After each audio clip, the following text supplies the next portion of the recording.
Thank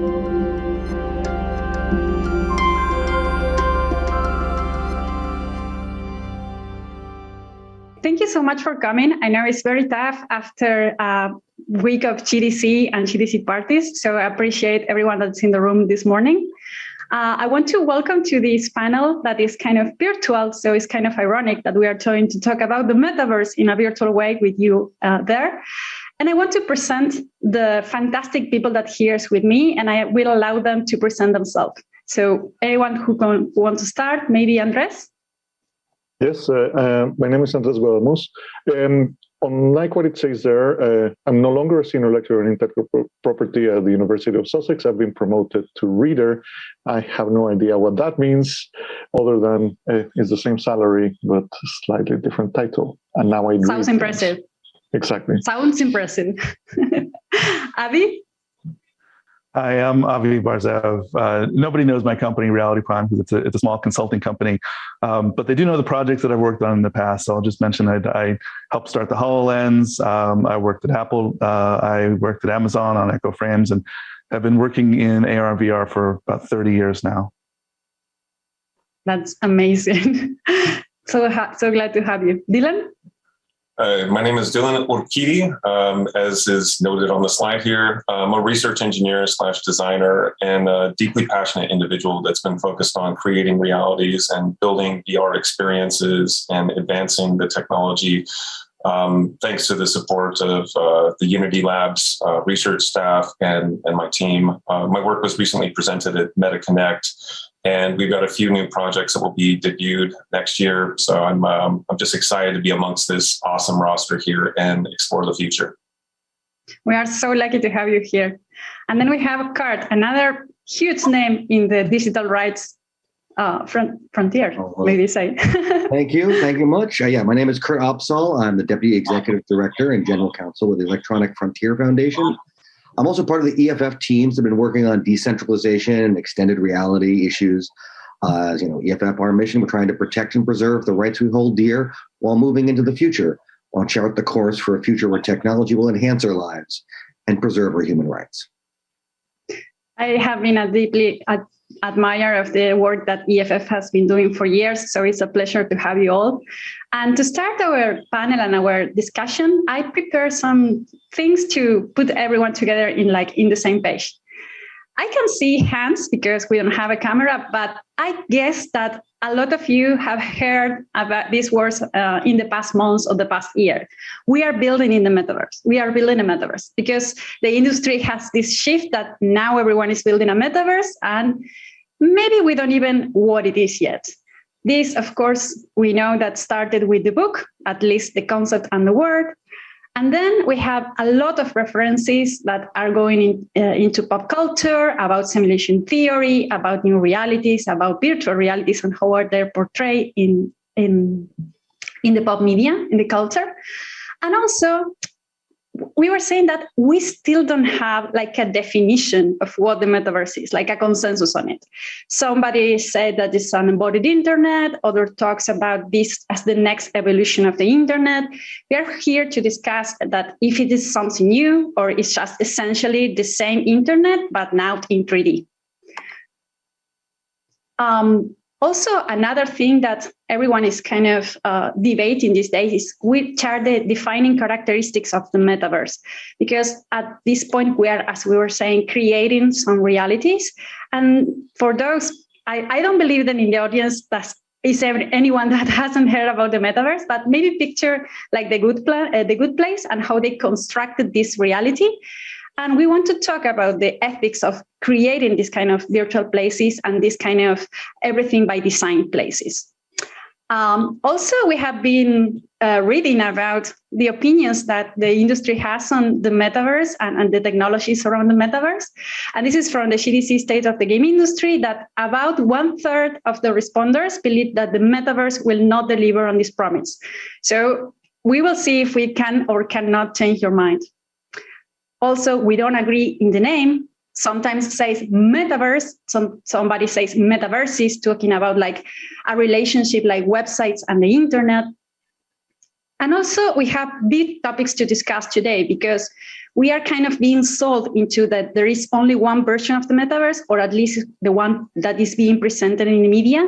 But we are here to talk about big topics like decentralization and centralization that are kind of two big philosophies of designing around the internet, and particularly about interoperability, both technical and legally, and how these kind of key concepts influence the metaverse that we will want to have in the future. So also we want to talk about a bit about walled gardens. Maybe you have heard of this. It's a concept from internet governance. When we are talking about kind of fragmentations of the web and the internet, and this is certainly something we don't want to reply in the metaverse models. So for those who are as old as I am, you might remember The Truman Show and the reality of that movie portrayed in that movie. So this is kind of something similar. And the metaverse will encompass everything in our lives, or at least is that the promise. So we need to find ways to create a responsible design that is diverse, accessible, safe, equitable, and overall human rights based. So this is our 3 central questions for our panel today. Who will control the metaverse? About the revenue models that are we and how they will impact in digital rights? And what are the governance, ethical, and legal challenges of the metaverse? So for starting the first question about control, these are our key topics. So who wants to start with these ones? I'll give it a bit of a go on the first one. About what are the key characteristics that separate the metaverse from the current internet or virtual worlds. I'm going to assume the mantle of the old man yells at cloud meme and claim that inherently there is no difference. So I would like to start with a bit of the skeptical side. I've been writing and researching on this regulation of the area for a while. And I've seen various definitions, as you were saying, Michaela, about what exactly is a metaverse, and other definitions that I have to say that there is nothing new here, at least for us who lived through the first virtual worlds craze around 2006, 2007, maybe even before. There are repetition of lots of grandiose claims, and it may seem that metaverse that we're seeing, it may depend on who is doing it and on 3 definitions. I would say that this is potentially going to be a virtual environment that is ruled by platforms, or it's going to be Web3 led, or is going to be open virtual platforms. So whatever the discussion we're going to have, it may depend on what type of metaverse we're talking about. I know exactly what type of metaverse we may get, or we may get different versions of the 3 of them. So in some ways, this will depend. The platform metaverse is just a subsidiary of existing platforms, so it's going to be pretty much the same. The Web3 metaverse is going to be a tokenized utopia of unicorns and rainbows and blockchains, or the entirely open, decentralized internet metaverse that it would be very different. So the last 2 would definitely be different from what we have right now. I hope that makes sense. Yeah, absolutely. And I love like the 2 things, like the old man yelling at cloud. I can identify with that. And I also a bit of skeptical, but I think that for me, at least, the key is interoperability. When we have that, we can kind of separate the virtual worlds from the metaverse. Who wants to chime in on this?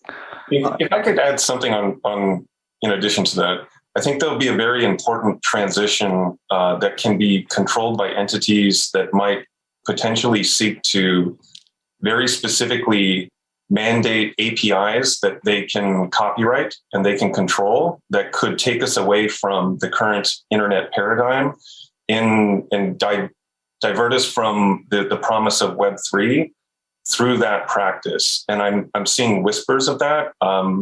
And I do hope that we have enough awareness to make sure that we can navigate around that and prevent that from allowing the true interoperability and the promise of what it is that I think that we're seeking with this discussion. Absolutely. That is what I sometimes call legal interoperability, because to go from one metaverse to another, if you don't have agreements and contracts that allow that from a legal standpoint, you're going to go like a very strict customs that are going to take all your digital goods.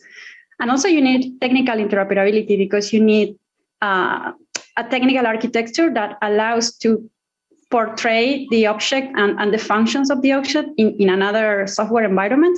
So as you were saying, for me, is something big, having interoperability. Kurt, you were putting your hand up for decentralization. Yeah, I want to say a few words on decentralization. Well, first of all, it's sort of re-decentralization. Like, decentralization was a key feature of the early internet, where it was a network of networks. And in some sense, what you imagine a decentralized metaverse is sort of a world of worlds, where you are a universe, at least, of worlds where you can go around them in between various ones. But we've seen the internet has been continually centralized over the last couple of decades. And we've seen some of the problems of that single points of controls and single points of failures. Now, we'll talk about this in more a bit, but I think a walled garden is maybe attractive to some. It provides additional securities. It has an environment that you might be able to rely on to be in a particular way. But it's still best to have a choice, to be able to move freely between the environments you want to visit. So you don't want to be locked out or locked in. So we want to have a decentralized metaverse that is interoperable and locked open, resisting attempts to centralize its architecture, its services, its protocols, and that'll make it more resilient against censorship, surveillance, and other forms of centralized control. So we can imagine that. I think we can build it, but to do that, interoperability will be a key. Like having a consistent avatar that goes with you across platforms, subject to your control, but not tied to a single provider. Anyway, we'll talk about more of these things, but the important thing is we're setting these technologies today, which are the stage for the technologies of tomorrow. I wanted to jump in on that point too. I think that, as Kurt said, that the internet was designed to be decentralized for robustness and for freedom. But we could very easily get back to centralization. Even after re-decentralizing it, we can re-centralize it again. And one of the things that I see, one of the dangers I see leading to that is that people talk about decentralization like it's a panacea, but what they really want is democratization. And some of the actual technologies that people are talking about, especially with Web3, are prone to re-centralization. There's a lot of discussion now about, even though the blockchain is out there, you go through various centralized providers to get to it. And I think one of the most important things to think about is with DAOs, which I think I love the concept of trying to build democracy into our structures, is that when just a slight change in the way the DAO is built can make a huge difference. If it's one vote per person, that's democracy. If it's one vote per token or per coin or per share, that's a plutocracy. And plutocracies invariably lead to re-centralization because they're concentrations of wealth. The people who have the wealth have more votes. They can sway, they can tilt the playing field in their direction without a countervailing force, and they can get all the coins eventually. And so what we need is systems that continually re-democratize these things. They don't just do it once, but they keep redividing the pie equally so that we all have a fair say. And I don't see very many DAOs that even think about that. There's only a few that are thinking about people versus coins.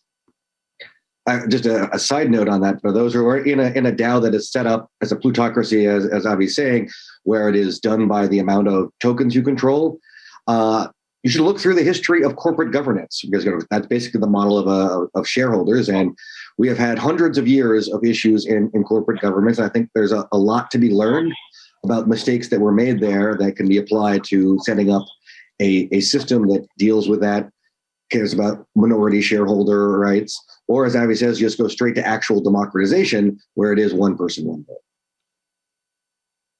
Perhaps also a little bit on that. One of the problems I see with the decentralization versus centralization debate is that what we're seeing is that it appears like the internet abhors decentralization.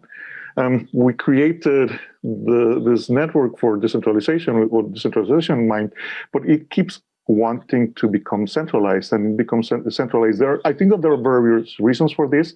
There are network theory reasons in which there is the accumulation of links that happens, and there are architectural reasons for that. And I think that actually decentralization is very difficult. And my fear, and I'm going to keep playing the skeptic card here, my fear is that even if we try to achieve it, the environment that we have right now is going to move towards centralization. And it's already happening, depending on the model that we are looking at of the metaverse. If it's going to be the Meta, Facebook metaverse, it's going to be centralized almost by definition. So yeah, we have to be careful, but also be aware that sometimes all of the best efforts towards the decentralization may actually fail, because that is the nature of the network.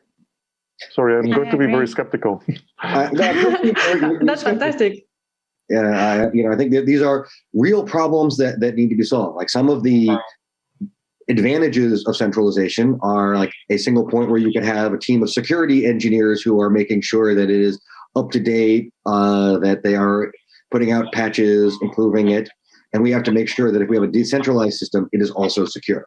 And that requires a bit more work. I think it's worthwhile because we will have a better future if there is lots of choice and people can move around and have that. But it has to be one where they have their rights intact. And part of that is having a secure and private experience that requires replication of some of these advantages that might become tempting for centralization. And that's one of the reasons why I think walled gardens become appealing. Not that I'm going to argue for walled gardens, but security can definitely be improved. That's the reason for a gated community, theoretically, is to be able to have some security as to who comes in and who goes out. But also, the reason walled gardens exist is because they just may not be enough good content out there yet.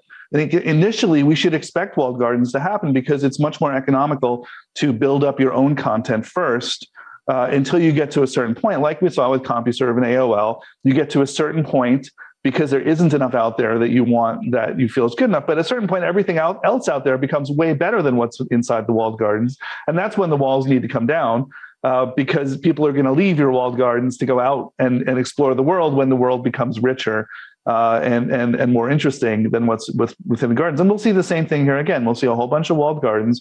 There won't be a lot of reasons for interconnecting these things together until people say they want to leave, until people want to go and connect these things and build bridges and build new worlds that are bigger than any individual walled garden may be. Absolutely. And if I could piggyback on that, this is where it's so absolutely important to, of course, not only support open source efforts, but even commercial efforts right now that have resisted acquisition by certain corporations to foster those communities and to see where it is that they're choosing to open source certain approaches, like the implementation of WASM and other technologies, to be able to make sure that on a platform that, say, changes the implementation of a standard web browser and prevents others from being able to implement any other browser on that platform, that we can still get around that and have just-in-time compilation to make sure that you can have that interoperable experience that goes from platform to platform when you can see the trajectory that is potentially going to lock that out and prevent that situation here. So it's not just about application deployment. It's also about, again, this open flow of the ability for a standard set of APIs and implementations to be able to go from platform to platform. And we need to be very, very careful and mindful where we're seeing those gates close, because to be able to say we support the web is one thing, but to be able to actually support the open web is a very, very different thing. And we're seeing different walled gardens that are very beautifully and strategically navigating a process that will prevent that open implementation of, say, as Kurt mentioned, which is extremely important, an avatar that can bring basically within itself its own operating system, its own set of applications, et cetera, in between these environments. And we're beginning to get the hints, in my opinion, of the prevention of this. And I think that that's extremely dangerous, and we need to be very mindful as to how we can prevent that situation. Absolutely. I think that one of the bad sides of centralization is people get tied to a system because That's where their content is. That's where their friends are, these network effects. And it's difficult to move. And I think, avatars, I think is an example that resonates well because it's a common thing now that people will spend a lot of time investing in their avatar and its design, what clothes are being worn, how it interacts. And if they have to go to a different platform, they don't want to do that all over again. They want to be able to take that part of their identity with them. They might have multiple identities that they would put out there, but they want to be able to interact with people, keeping with them this identity that they've invested in. And the steps that try to prevent that aren't really security and privacy steps. I think those parts can be handled. It is more trying to get the network effects so that everyone's on your network and they won't. Right. And Yeah. Oh, so sorry. No, I was going to agree that this is something that we already have seen in the internet, that everyone wants this old quote that if you are not paid for something, you are the product. This is going to replicate in this, because if if you have to pay in a metaverse and other metaverse is going to offer you like avatars and choices to create this content, you're going to prefer that. So for me, that's a delicate balance that we are going to have to strike, because at the same time, one of the revenue models, and we are going to talk a bit about this, is profiting from content. So I think like to kind of quote this part of the discussion is like decentralization is very tied to the revenue models that we're going to see maybe. So that was my 2 cents. Avi, please go. Yeah, so maybe this will help close the section out a little bit. But what we need to do for the so-called metaverse is very much like what happened with the web. We need the ability to link between different spaces so that we can point to other spaces and create semantic models between them. We need portals, but portals actually are like iframes. If you look at browser technology, they need to be implemented as a sandbox, because you don't want a doorway to another world being able to either steal information or impose and create an attack surface. So you want to sandbox it and isolate it in the way the iframes were meant to do. They didn't work perfectly, but they were meant to do this. And we ultimately will be creating a web, essentially like the web that we see in 2D, but a web of all these spaces together that make the greater space. And it's less about, can I bring my Middle Earth fighter dwarf, with +1 Vorpal sword into a science fiction battle? That doesn't make sense semantically, and the designers of each of those spaces don't want that to happen. But that's not the point. The point is that I have the freedom, as Kurt said, to have the freedom to take what I've done and not be tied to a platform that isn't working in my favor. And just like we did with phone numbers, we want portability. We want the ability to say, screw you, AT&T, I'm going over here. And that's it. Once we have that, we have the ability, we have more power and more control over our destiny once we have that. Absolutely. Nobody's going to separate myself from my virtual pet companion. I'm going to tell you that. No Meta, no everyone. Yeah. Let's move a bit for the revenue models of the metaverse. So we're going to have like a lot of memes because everyone here is kind of a geek. So we have also seen the respondents of the GDC State of the Game Industry that is a huge backlash against NFTs and against cryptocurrencies and implementing these in games. But in the people's side, metaverses are kind of very related to gaming, or are very kind of close to gaming. The sentiment is strong about NFTs, and I really love this one. I'd rather not endorse burning a rainforest down to confirm that someone else owns a GPG. So my questions for you is like taking out these possible models of revenue for the metaverse, biasing content in data collection on content creation. What can we expect to see? As the lawyer, I guess I can give it a start again. Sorry to sound like a broken record, but it may depend really on the model that is going to be adopted in the platform metaverse. Let's say your metaverse. All ownership will go to the platform, and I'm expecting that this is going to be. This is already what happens. You don't own your content; you are licensed. You receive a license that allows you to operate in that space. You don't own your virtual property. All of that is owned by the developer, the company that operates the space. the idea, and I think that the appeal of the Web3 idea of the metaverse is that the ownership is going to be tied with tokens and possibly with NFTs, even though there is, as you were saying, Michaela, very rightly, a big pushback against this. And I think that this idea is that the smart contracts are going to mediate the scheme. The problem with that is obviously there is nothing that ties a token with the ownership of the item, right, out of the asset. So you may have a token, but you may claim or it may link you to something, but it doesn't. There's nothing legal that says that asset is yours just because you own that token. We would have to build in a system of recognition of the ownership on tokens, and I'm afraid that it probably would make things very difficult, very clunky. If anyone has tried to use Decentraland, I've tried. I found it extremely slow and clunky personally. The third model would be to have something more open, something akin to what Second Life was doing back in the early days. I don't know if people are familiar with that. You would pretty much own everything that you created, and you would be able to get a CC license from that. So it was still sort of owned in some ways by the platform, but you'd be getting a very strong copyright ownership claim. Those are the three models that I think are possibly emerging.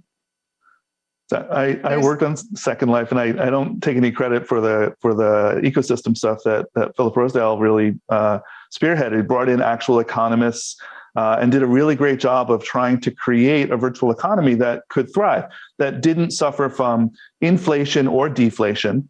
And I think it's worth mentioning that a lot of these models that we're seeing emerge now are based on this idea of artificial scarcity, which is inherently deflationary.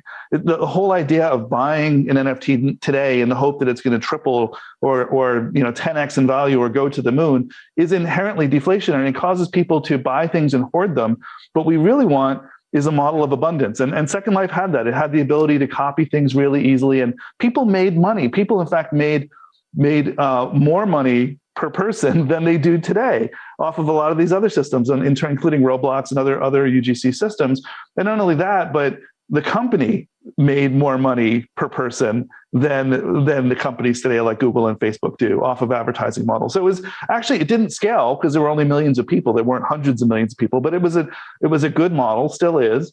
And there's a lot to learn from it. And I think a lot of people in this space just ignore that and start over and say, well, we should just do this. And what we're doing instead is relying on this craziness of artificial scarcity. The internet, the whole point of it was abundance, was that things are now easy to copy, and we should be reveling in that superpower of being able to create infinite numbers of things and not trying to impose these limits of scarcity in order just for some people to make money, because clearly not everybody can make money that way. It's impossible that we can all succeed. So let's come up with a better model that we can actually all succeed at.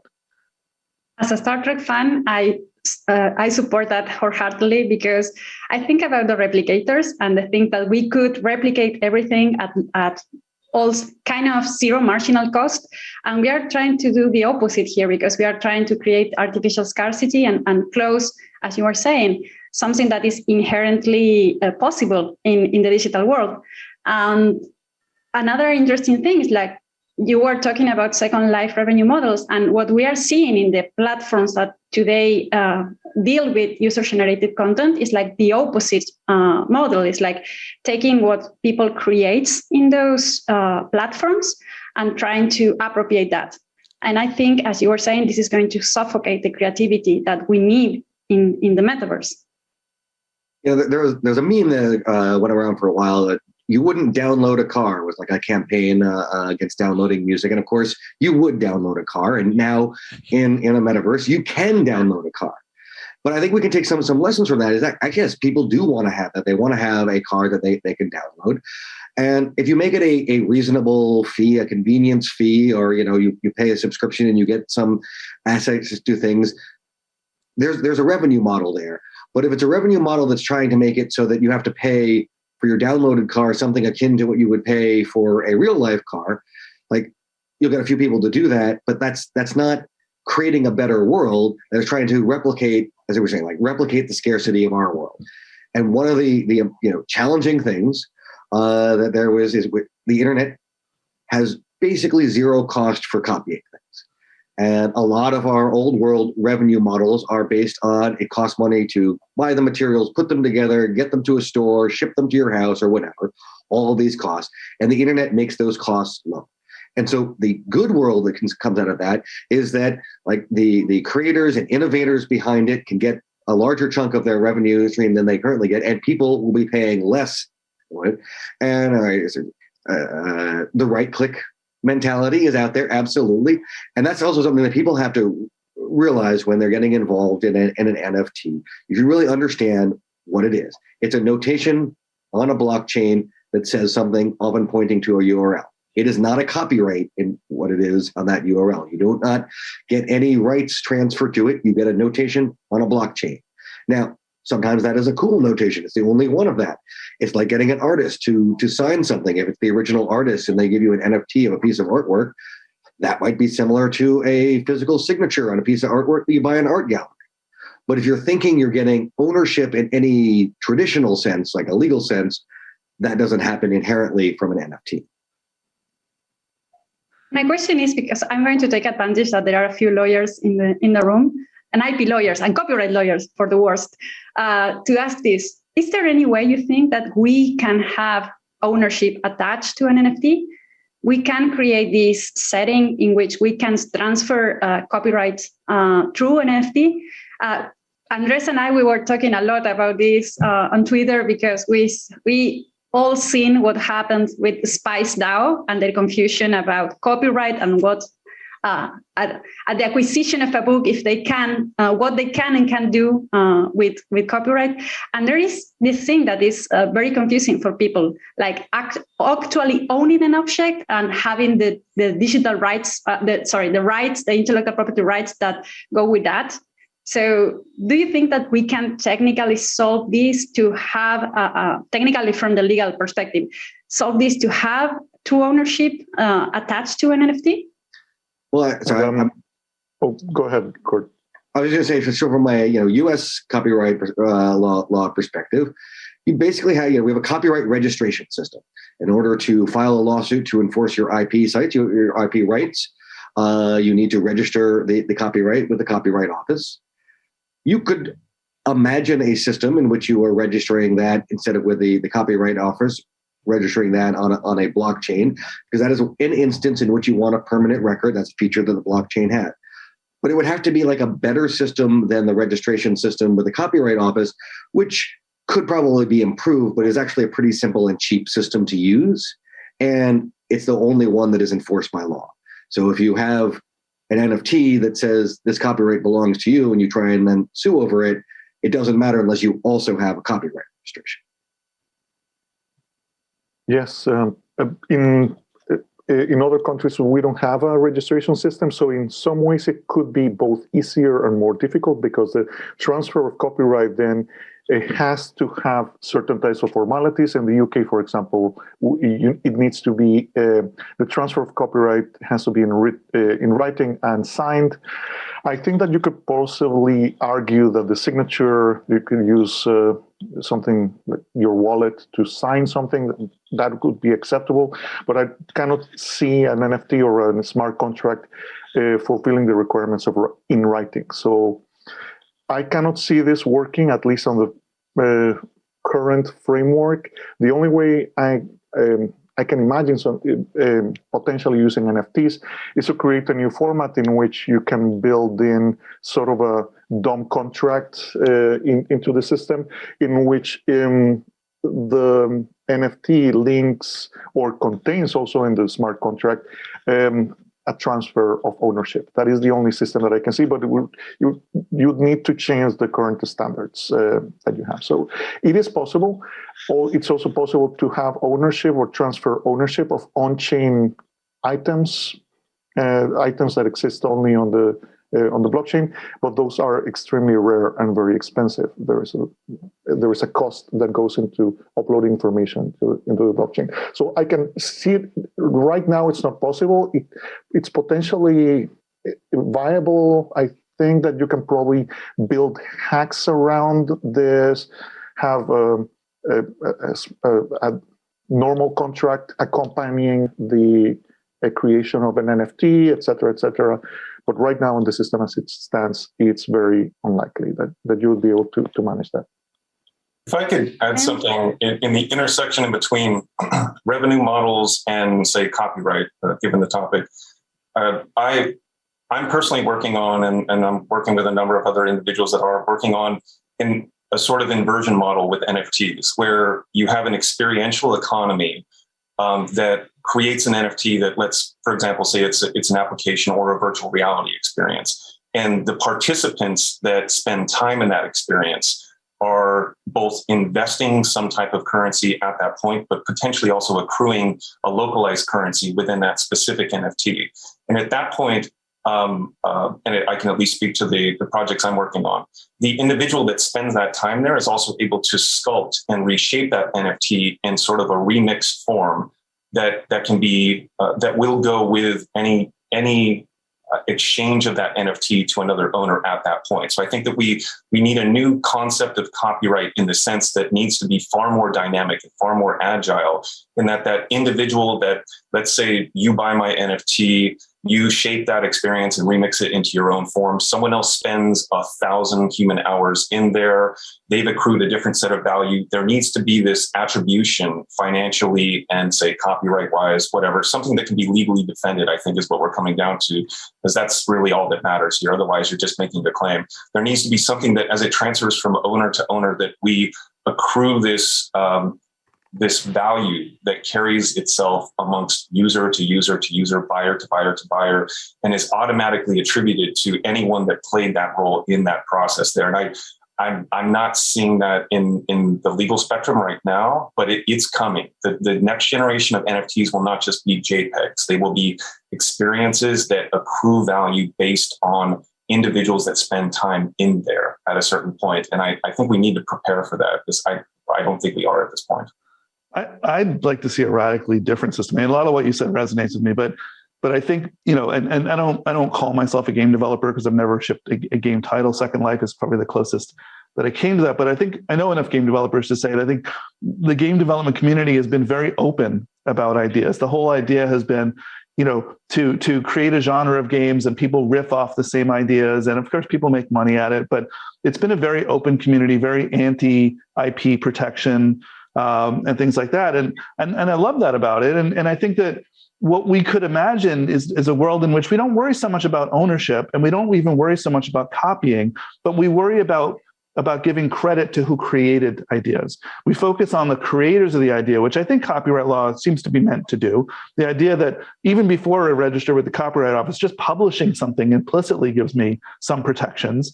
I can waive some of those with Creative Commons, but I get a lot of protections just by putting my own content out there in public.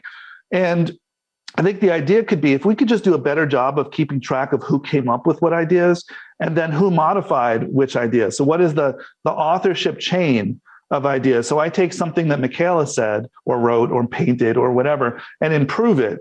Can we measure the value added by me and the value added by the next person in the chain? And then if way down the chain it makes money, great. The money can flow back through the chain. And if it doesn't make money, that's okay too, because the authorship credit can flow back through the chain. So if somebody makes a completely free game or movie, they can at least list the credits of who contributed to it. And so we worry less about what's in my wallet and worry more about what's in my history, what's in my CV. How did we each use each other's work? That's what I mean by abundance, because in a world like that, it encourages us to put our ideas out there essentially for free in the hope that someone else will use them and improve them and make them better and build a richer world from that without worrying so much about, can I get money for this thing on day one? I don't want to worry about that. I want to worry about creating. I want to make things and put them out there and see them grow.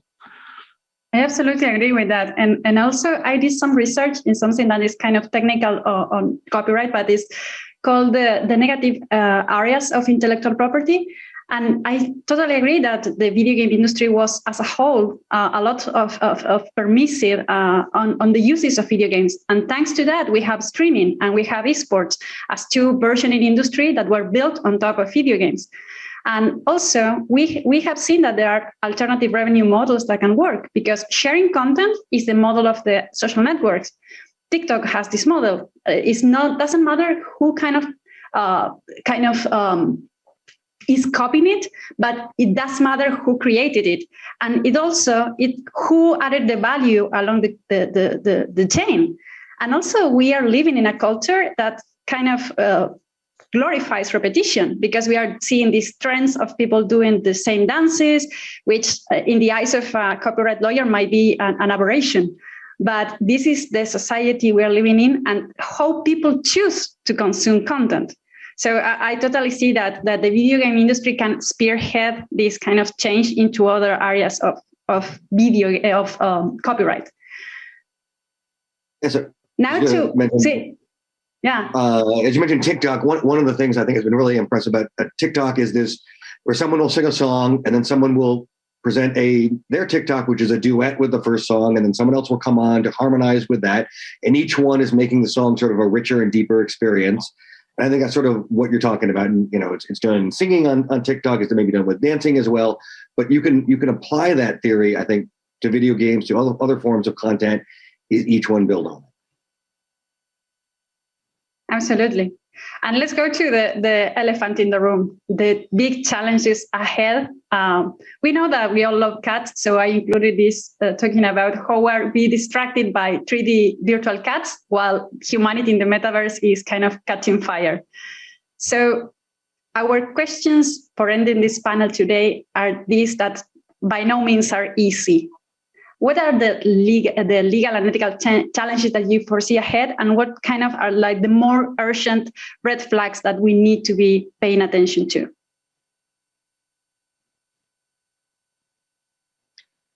Well, I guess one of the challenges with any kind of virtual reality universe in which you are projecting yourself into that universe is, in order to do that projection, your device has to get a whole bunch of information about you. And in some versions of this, it's just your voice and a relatively robotic avatar. Some visions, your hands will be moving in time with your hands. Your facial expression will be sent, and we'll have a much richer experience from the person you're interacting with. But all that data about everything you do is now being digitized and transmitted to another service so it can be rendered for the other party. But all of that is a tremendous amount of information about you from which people can draw inferences, use those to advertise, to convince you of things. Maybe it's not in a traditional advertising.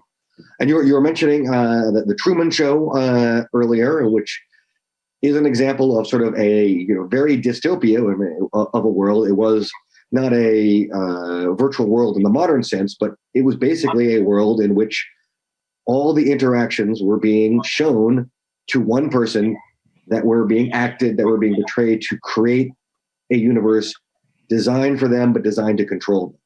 And that is something that is possible in a virtual reality, where all the things around you that you're seeing are designed to give you an impression and leave you with a set of desires that fit other people's interests and not your own. And so that's one of the risks that we have to address and make sure that we have the power, that the users have the power, that people are able to keep their rights with them.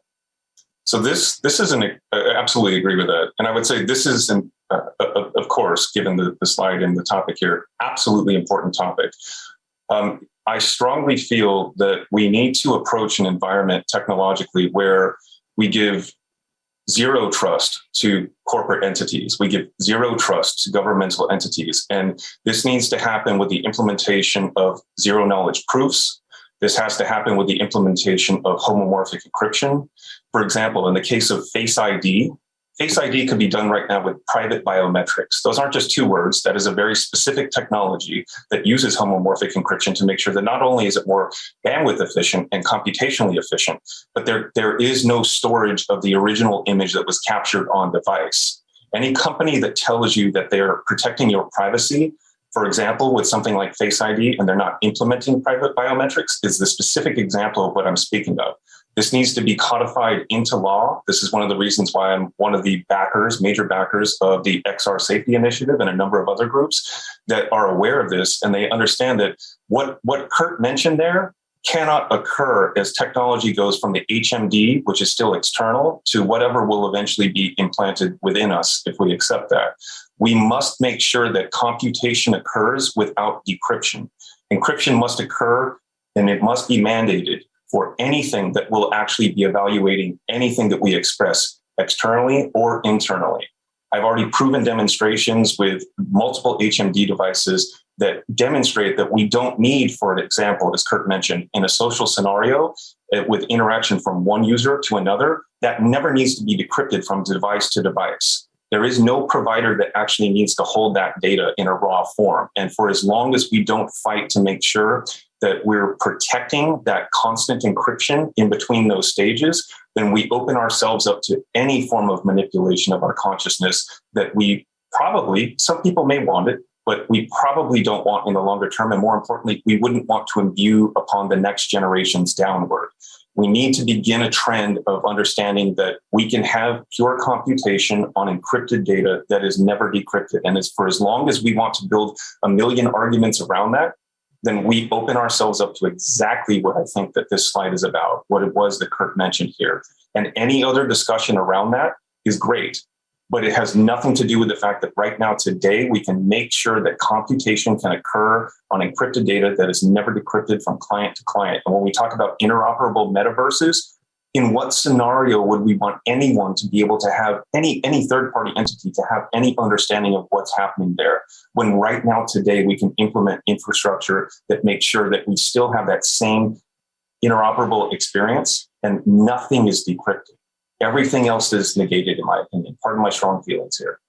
Yeah, I totally agree with you. And I'm as a technologist, I understand exactly what you're saying. But I think a lot of those details get lost, though, because I try to explain to people why Face ID, when you have a secure enclave on the phone, is okay, but Face ID in the cloud is not okay. You understand it, but I think a lot of people don't. That's just Face ID to them. And they say ban Face ID. And there's a lot of these technologies, a lot of the biometrics can be very valuable when they work for us, when they work for our benefit. They can help improve our cognition. They can help us focus on our work. They're really valuable technologies. Things like eye tracking, which are going to be in a variety of HMDs in the next couple of years. We'll see. Facebook's already talked about what they're doing there. A very valuable technology for being able to help us actually focus and relate to each other. But the key is, I think, and a way to put this for people who are non-technical is the question is, are these technologies being used for us, or are they being used for someone else who isn't acting in our benefit? And that goes to the business model.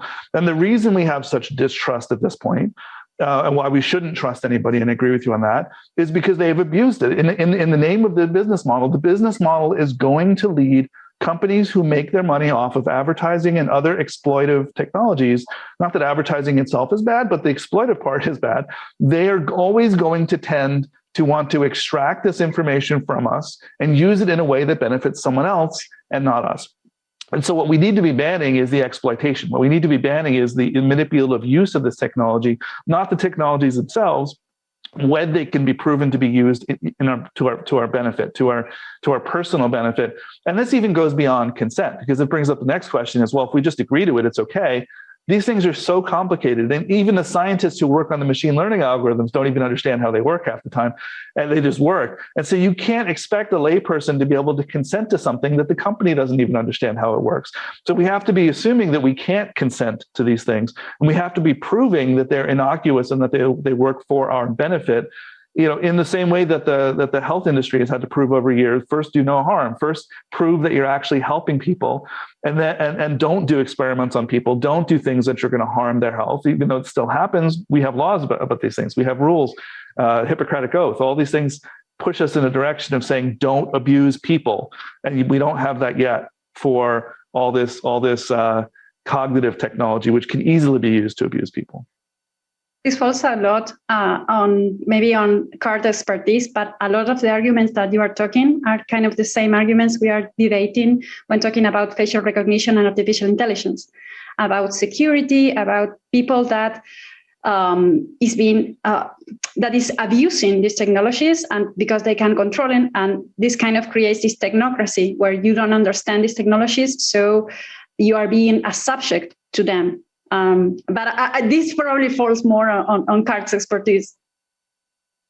Well, I would say like one of the things that I actually would make a pitch for all the game developers who are looking at these technologies and developing it now.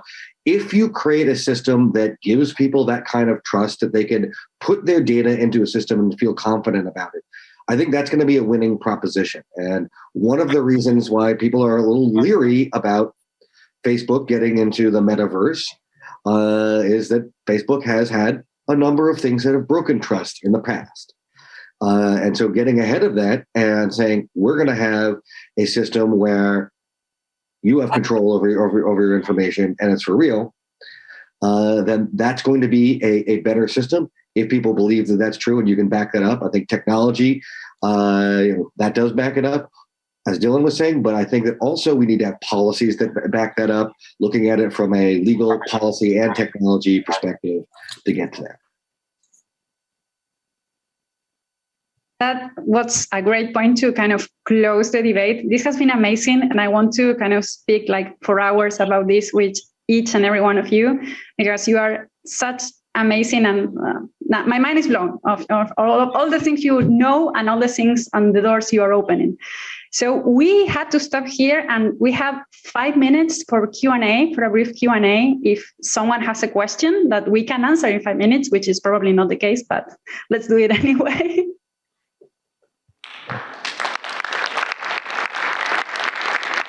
Thank you, everybody. Can you hear me? Yes.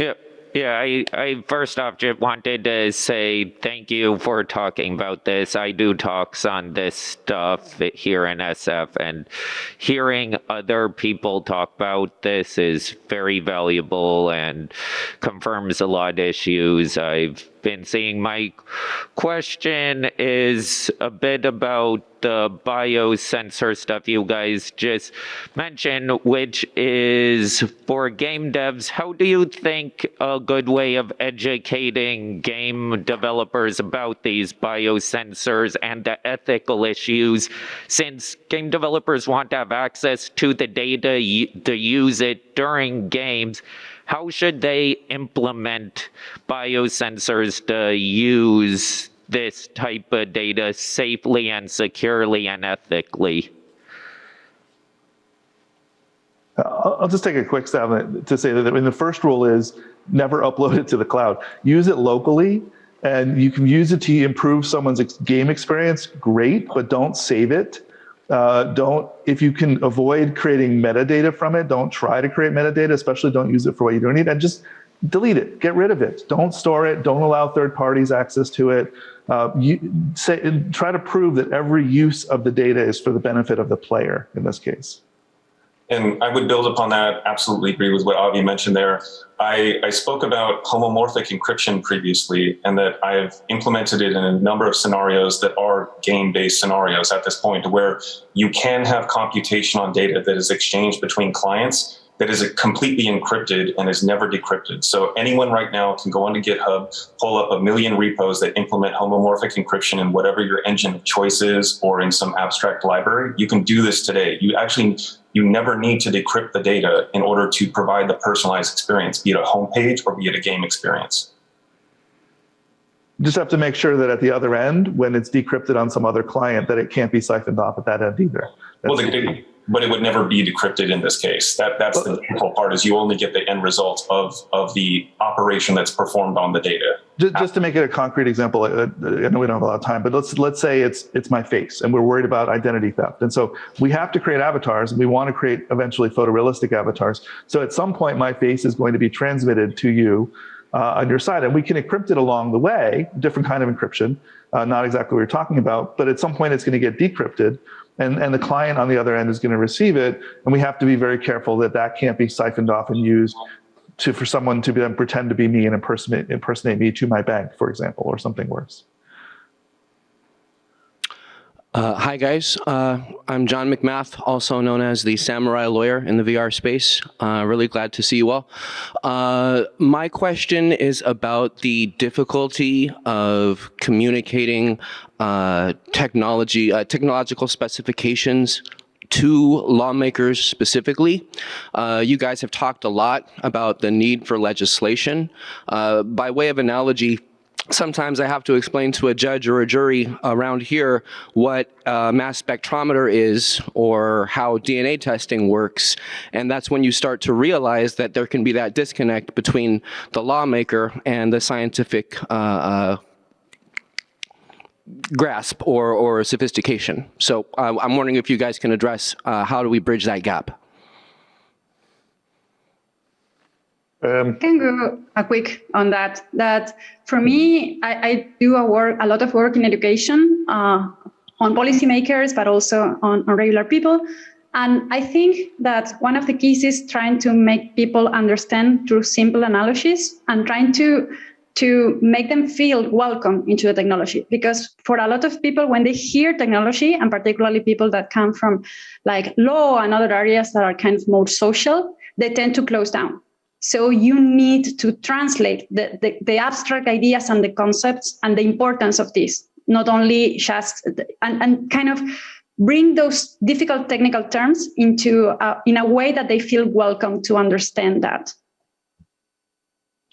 I would second that completely. It's there are a number of lawyers, particularly